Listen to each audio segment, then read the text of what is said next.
പതിറ്റാണ്ടുകളായി സിറിയ ഭരിച്ചിരുന്ന ബഷാറുൽ അസദിന്റെ പതനത്തോടുകൂടെ സിറിയക്ക് എന്താണ് സംഭവിക്കാൻ പോകുന്നത്? യഥാർത്ഥത്തിൽ ഇപ്പോൾ നാഥനില്ലാത്ത പടയാണ് അവിടെ നടക്കാൻ പോകുന്നത് എന്നാണ് വ്യക്തമാകുന്നത്. അവിടെ ഉണ്ടായിരുന്ന ഓരോ സംഘങ്ങളും പരസ്പരം ഏറ്റുമുട്ടലിലേക്ക് നീങ്ങുന്നു എന്നാണ് ഇപ്പോൾ നമുക്ക് മനസ്സിലാക്കാൻ സാധിക്കുന്ന കാര്യം.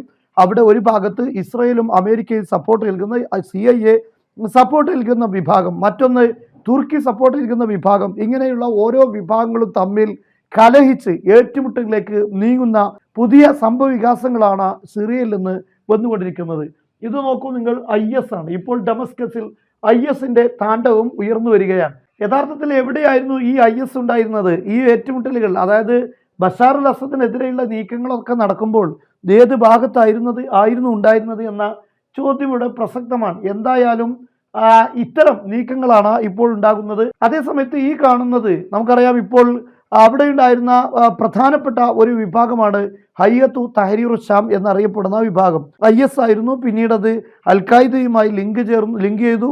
പിന്നീട് അത് ഹയ്യത്തു തഹരീർ ഷാം എന്ന പേരിൽ, പുതിയ പേരിൽ അറിയപ്പെട്ടു. അവരാണ് ഈ നീക്കങ്ങൾക്ക് മുന്നിൽ നിന്നിരുന്ന വലിയ സംഘം. ആ സംഘത്തിന്റെ പ്രധാനപ്പെട്ട നേതാവാണ് അബു അബ്ദില്ല അൽ ജൗലാനി എന്നറിയപ്പെടുന്ന വ്യക്തി. അദ്ദേഹത്തിനെതിരെയാണ് ഇപ്പോൾ ഇദ്ലിബിൽ വലിയ രൂപത്തിലുള്ള പ്രകടനങ്ങൾ നടന്നുകൊണ്ടിരിക്കുന്നത്. അദ്ദേഹം ഇസ്രയേലിന്റെ ചാരനാണ്, അദ്ദേഹത്തെ നേതൃ പദവിയിൽ കൊണ്ടുവരാൻ പാടില്ല. അതായത് വീണ്ടും കലാപങ്ങളിലേക്ക് തന്നെയാണ് സിറിയ നീങ്ങുന്നത് എന്നാണ് ഇതിൽ നിന്ന് വ്യക്തമാകുന്നത്.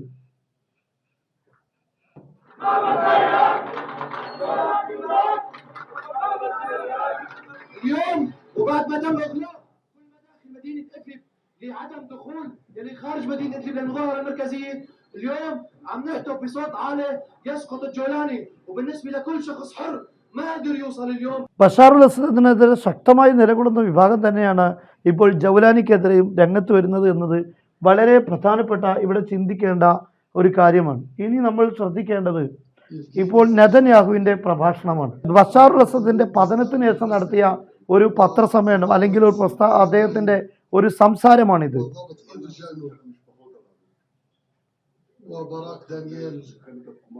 ഇതിൽ പറയുന്നത് ഗൗലാൻ എന്നറിയപ്പെടുന്ന ഭാഗം അത് എന്നും ഇസ്രയേലിന്റെ തന്നെയാണ്. അത് സിറിയയിൽ നിന്നും അധിനിവേശം നടത്തിയ ഭാഗമാണ്.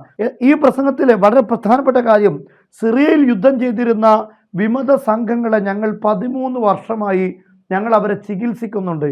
അവരിൽ മുറിവ് പറ്റുന്ന ആളുകൾക്ക്, അപകടം പറ്റുന്ന ആളുകളെയൊക്കെ ഞങ്ങളാണ് ചികിത്സിച്ചിരുന്നത്. അതായത് ഇപ്പോൾ ഈ ഒരു സംഭവം ഉണ്ടായപ്പോൾ അതിൻ്റെ അവകാശവാദം ഉന്നയിച്ച് പലരും രംഗത്ത് വന്നുകൊണ്ടിരിക്കുകയാണ്. തുർക്കി ഒരു ഭാഗത്ത് അവകാശവാദം ഉന്നയിക്കുന്നുണ്ട്. അതേപോലെ തന്നെ അമേരിക്ക വളരെ മൗനമായി കാര്യങ്ങൾ നീക്കിക്കൊണ്ടിരിക്കുന്നുണ്ട്. അതേപോലെ തന്നെ ഇപ്പോൾ ഇസ്രയേൽ ഈ കാര്യം ഓർമ്മപ്പെടുത്തുകയാണ്. അങ്ങനെ ഇതിൻ്റെ അവകാശികൾ വർദ്ധിച്ചു വന്നുകൊണ്ടിരിക്കുകയാണ്. ഇനി അവിടെ ഉണ്ടാകുന്ന സംഘടനകൾ, ഓരോ വിഭാഗങ്ങൾ, അതായത് ഓരോ രാഷ്ട്രങ്ങൾ പ്രതിനിധീകരിക്കുന്ന വിഭാഗങ്ങളെ അതാത് രാഷ്ട്രങ്ങൾ സപ്പോർട്ട് ചെയ്യുന്നു. അവർ തമ്മിലുള്ള ശക്തമായ പോരാട്ടമാണ് ഇനി സിറിയയിൽ നടക്കാൻ പോകുന്നത് എന്നാണ് ഇതിൽ നിന്ന് വ്യക്തമാകുന്നത്. അതോടൊപ്പം ട്രംപ് ഇന്ന് പറഞ്ഞ വളരെ പ്രധാനപ്പെട്ട ഒരു കാര്യം, സിറിയയുടെ പതനം അത് ഇറാന് വലിയൊരു ഭീഷണിയാകും. കാരണം ഇനി ഇറാനെ ആക്രമിക്കാൻ ഞങ്ങൾക്ക് സിറിയ ഉപയോഗിക്കാമെന്നാണ് ട്രംപിന്റെ കാഴ്ചപ്പാട്. ഇപ്പോൾ ഈ കാണുന്നത് ഈ പറയപ്പെടുന്ന അവിടെ ബഷാറുൽ അസദിന്റെ പതനത്തിനായി പ്രവർത്തിച്ച സായുധ സംഘങ്ങളാണ്. ബഷാറുൽ അസദിന്റെ പതനത്തിന് ശേഷം ഒരു 24 മണിക്കൂർ കഴിയുമ്പോൾ വിളിച്ചു പറയുന്നത് ഞങ്ങൾ ഖുദ്സിലേക്ക് വരും, അതേപോലെ തന്നെ ഞങ്ങൾ മക്കയും മദീനയും കീഴടക്കുമെന്നാണ്.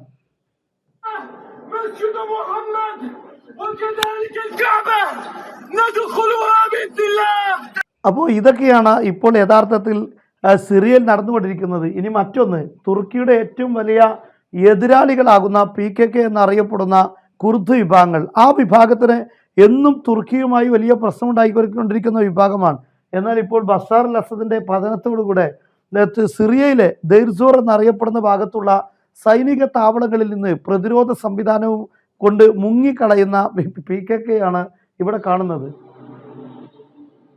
ഇത് സിറിയൻ സൈന്യം ഉപയോഗിച്ചിരുന്ന പ്രതിരോധ മിസൈൽ സംവിധാനങ്ങളാണ്. ഇത് ആണ് ഇപ്പോൾ ചോർത്തിക്കൊണ്ടിരിക്കുന്നത്.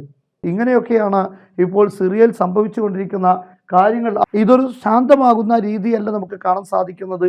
ഇത് വലിയ ഒരു പ്രതിസന്ധിയിലേക്ക്, ഭാവി വളരെ അപകടത്തിലേക്കാകുന്ന ഒരു സാഹചര്യമാണ് ഉണ്ടാകുന്നത്. വലിയ പല രാഷ്ട്രങ്ങളും തമ്മിൽ സിറിയക്കകത്ത് വലിയൊരു പോരാട്ടത്തിലേക്ക് നീങ്ങുമോ എന്ന ആശങ്കയാണ് ഇവിടെ നിലനിൽക്കുന്നത്. അതോടൊപ്പം തന്നെ അമേരിക്ക ഇപ്പോൾ 11,000-ത്തിലധികം വരുന്ന ഇതുപോലുള്ള പോരാളികളെ അവരുടെ താവളങ്ങളിൽ പരിശീലിപ്പിച്ചുകൊണ്ടിരിക്കുന്നു. ഇറാഖിലേക്ക് ഇതുപോലുള്ള ഒരു നീക്കം നടത്താനാണ് എന്നാണ് പറയപ്പെടുന്നത്. അങ്ങനെയുള്ള ഒരു സാഹചര്യത്തെക്കുറിച്ച് ചില മുന്നറിയിപ്പുകൾ ഇപ്പോൾ ഉണ്ടായിക്കൊണ്ടിരിക്കുന്നുണ്ട്. നിലവിൽ ഇസ്രായേൽ സിറിയയിലേക്ക് കടന്നു കയറാനുള്ള പല ശ്രമങ്ങളും നടത്തിക്കൊണ്ടിരിക്കുന്നുണ്ട്.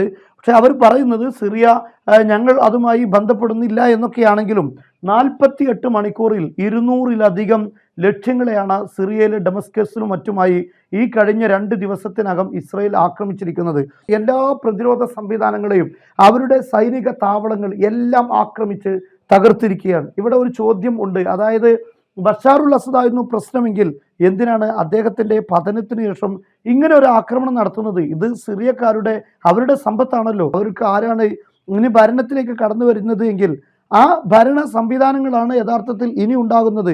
എന്നാൽ അവിടെയുള്ള കസ്റ്റംസ് ബിൽഡിങ്ങുകളും അവിടെയുള്ള എല്ലാ സംവിധാനങ്ങളും ഇസ്രായേൽ ഇപ്പോൾ തകർത്ത് കളഞ്ഞിരിക്കുകയാണ്. ഇവിടെ യഥാർത്ഥത്തിൽ ഈ ബഷാറുൽ അസദിനെതിരെ നീങ്ങിയിരുന്ന ഗൗലാനി അടക്കമുള്ള സംഘത്തിനെതിരെയുള്ള വലിയ വെല്ലുവിളികൾ ഉയർന്നു വരുന്നുണ്ട്. ഇസ്രായേലിൻ്റെ ഈ നീക്കത്തിനെതിരെ എന്തുകൊണ്ട് പ്രതികരിക്കുന്നില്ല എന്ന പ്രധാനപ്പെട്ട ചോദ്യമുണ്ട്.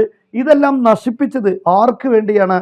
അതായത് സിറിയയിൽ ആര് കടന്നു വന്നാലും ഇനി അവിടെ അതൊന്നും ഉണ്ടാകാൻ പാടില്ല, ഇസ്രായേൽ സേഫായിരിക്കണം, അല്ലെങ്കിൽ ഇസ്രായേൽ ഒരു അധിനിവേശം നടത്തിയാൽ അവിടെയൊന്നും ഇസ്രായേലിനെ പ്രതിരോധിക്കാനുള്ള സംവിധാനങ്ങൾ ഉണ്ടാകാൻ പാടില്ല എന്ന അർത്ഥത്തിൽ, അതായത് ഇതെല്ലാം അങ്ങനെയുള്ള ഒരു നീക്കത്തിൻ്റെ മുന്നോടിയായിട്ടുള്ള ചില ക്രമീകരണങ്ങളാണ് എന്ന് തോന്നിപ്പിക്കും വിധമാണ് ഇസ്രായേൽ ഇപ്പോൾ ആക്രമണം നടത്തിക്കൊണ്ടിരിക്കുന്നത്. 2 പതിറ്റാണ്ടോളം ഇത്രയും വലിയ ദുരന്തം അനുഭവിച്ചുകൊണ്ടിരിക്കുന്ന സിറിയക്കാർക്ക് സമാധാനത്തിൻ്റെ നാളുകളല്ല, ഏറെ ദുസ്സഹമായ, ഏറെ കഷ്ടപ്പാടുകൾ നിറഞ്ഞ ദിനങ്ങളായിരിക്കും ഒരുപക്ഷെ ഇനിയും അവരെ കാത്തിരിക്കുന്നത് എന്നാണ് ഇതിൽ നിന്നെല്ലാം നമുക്ക് മനസ്സിലാക്കാൻ സാധിക്കുന്നത്.